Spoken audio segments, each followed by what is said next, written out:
తీసుకొచ్చినాయి. ఒక్క అదనపు ఎయిర్పోర్ట్ అయినా మన తెచ్చిండా? మేం కట్టిన శంషాబాద్ అంతర్జాతీయ ఎయిర్పోర్టే తప్ప 10 సంవత్సరాలల్లో ఒక్క కొత్త రైల్వే లైన్ కానీ, ఒక్క కొత్త అంతర్జాతీయ ఎయిర్పోర్ట్ కానీ, పోనీ డొమెస్టిక్ ఎయిర్పోర్ట్ కానీ, లేకపోతే మనకు ఎలాంటి అభివృద్ధి కార్యక్రమాలు ఏమైనా తీసుకొచ్చిండ్రా వీళ్ళిద్దరూ?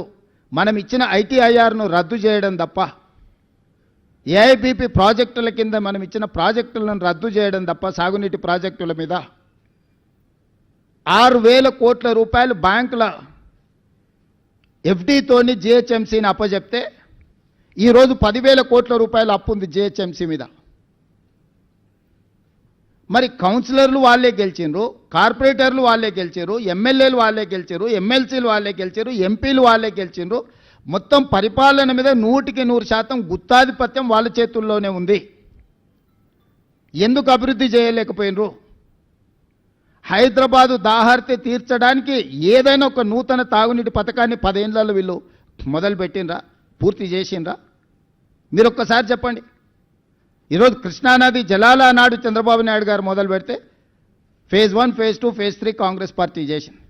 గోదావరి జలాలను ఆనాడు రాజశేఖర రెడ్డి గారు ప్రణాళికలు, కిరణ్ కుమార్ రెడ్డి గారు ప్రణాళికలు చేస్తే అవి పూర్తయినాయి. మెట్రో రైలు జైపాల్ రెడ్డి గారు, రాజశేఖర రెడ్డి గారు కలిసి హైదరాబాద్ నగరానికి మెట్రో తెచ్చిరు. ఆనాడు మెట్రో దేశంలోనే 2వ స్థానంలో ఉండే, ఇవాళ 9వ స్థానానికి పడిపోయింది. 10 సంవత్సరాల మెట్రోను 1 కిలోమీటర్ అయినా విస్తరించిండ్రా? 7 కిలోమీటర్లు ఓల్డ్ సిటీలో కట్టాల్సిన మెట్రోను ఎల్ఎన్టీకి అమ్ముడు పోయి, ఎల్ఎన్టీ దగ్గర కమిషన్లు తీసుకొని వాళ్ళని బెదిరించి బ్లాక్మెయిల్ చేసి, సచివాలయం ముందు మన అసెంబ్లీ ముందు నుంచి టన్నెల్ పోవాలి, పైనుంచి పోతుందని బేగం బజార్ల వ్యాపారాలను దెబ్బతీస్తారని 3 సంవత్సరాలు ప్రాజెక్టును ఆపి 1,000 కోట్లు ఎల్ఎన్టీతో వసూలు చేసుకొని ఈరోజు ఎల్ఎన్టీ మునగడానికి కారణము కేసీఆర్, కేటీఆర్ కాదా?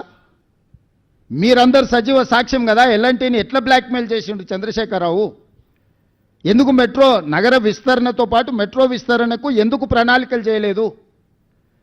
ఎందుకు కట్టలేదు? 10 సంవత్సరాలు స్ట్రైట్గా 10 సంవత్సరాల 20 లక్షల కోట్ల రూపాయల ఆదాయము చంద్రశేఖరరావు గారు చేతికి వచ్చింది తెలంగాణ రాష్ట్రంలో. 20 లక్షల కోట్ల రూపాయల ప్రజలు కట్టిన పన్నులు చంద్రశేఖరరావు గారు ఎక్కడ ఖర్చు పెట్టిండ్రు, ఏమి నిర్మించిండు, ఏమి అదనపు ఆదాయాన్ని తీసుకొచ్చిండు?